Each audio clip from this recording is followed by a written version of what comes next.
السلام عليكم جميعا، ازيكم عاملين ايه؟ وحشتوني كتير كتير. فاحلى وصفه بقى مع منى النهارده. انا جايبه لكم بن انا بحبه جدا لعشاق القهوه. عشاق القهوه فين؟ يكتبوا لنا تحت. انا هو انا هو انا هو.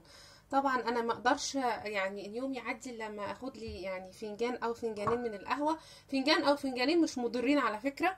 قهوه منشطه للقلب، بتخلي الواحد يركز اكتر، بتدي طاقه كويسه، حلوه للضغط الواطي، لانها منبهه للجسم وكده.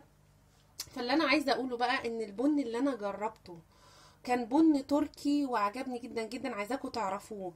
البن ده بقى هو ده اللي بيعمل يعني احلى ريحه واحلى دماغ. عجبني جدا جدا جدا. هقوله هو ده. وبن تاني ده اسمه بن العميد، قهوة تركي. ده بيتباع، كنت جايباه من مقلة كبيرة في مدينة الرحاب. ده تمنه 140 جنيه، بس العلبة كبيرة يعني هي 250 جرام بس.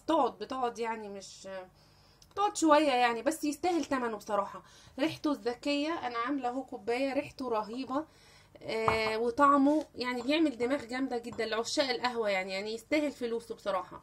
ده طبعا احنا مطاحننا جامدة جدا في مصر، مطاحن القهوة طبعا. مش لازم يعني في بن تاني بتجيب الكيلو من المطاحن العادية، ومش بتبقى غالية ولا حاجة يعني. هو ده غالي شوية. فريحته بقى الذكية وطعمه الذكي، مش قادرة اقول لكم عليه. يعني ده عجبني جدا جدا جدا، ومش بيعمل حموضة ولا اي حاجة. ده البن اللي هو الفاتح اسمه بن العميد، مكتوب عليه قهوة تركي وهو تركيا. روعة جدا جدا جدا للي عايز بقى عشاق القهوة والله على رائحة القهوة الذكية، يا سلام.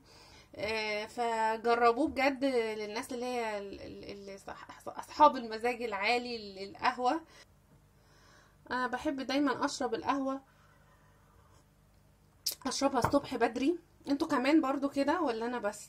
يعني انا من النوع اللي احب ان انا اشرب القهوة الصبح بدري كده، اول ما اصحى من النوم لازم فنجان القهوة. انا حبيت اقول لكم البن الحلو بقى لعشاق القهوة اللي عايز يعمل دماغ بجد. انا البن ده جربته، وانا اي حاجة بجربها وطعمها بيبقى حلو، او في وصفة حلوة او منتج حلو او اي حاجة حلوة، في احلى الوصفات واحلى الحاجات بقولها لكم في احلى وصفة مع منى.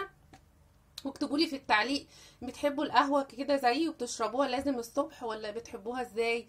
هستنى تعليقاتكم وهرد عليكم. بحبكم كتير كتير، وشوش لايك لمزيد من التشجيع، وتشتركوا في القناة عشان يوصل لكم كل فيديو انا بعمله. نشوفكم الفيديو الجاي على خير، مع السلامة.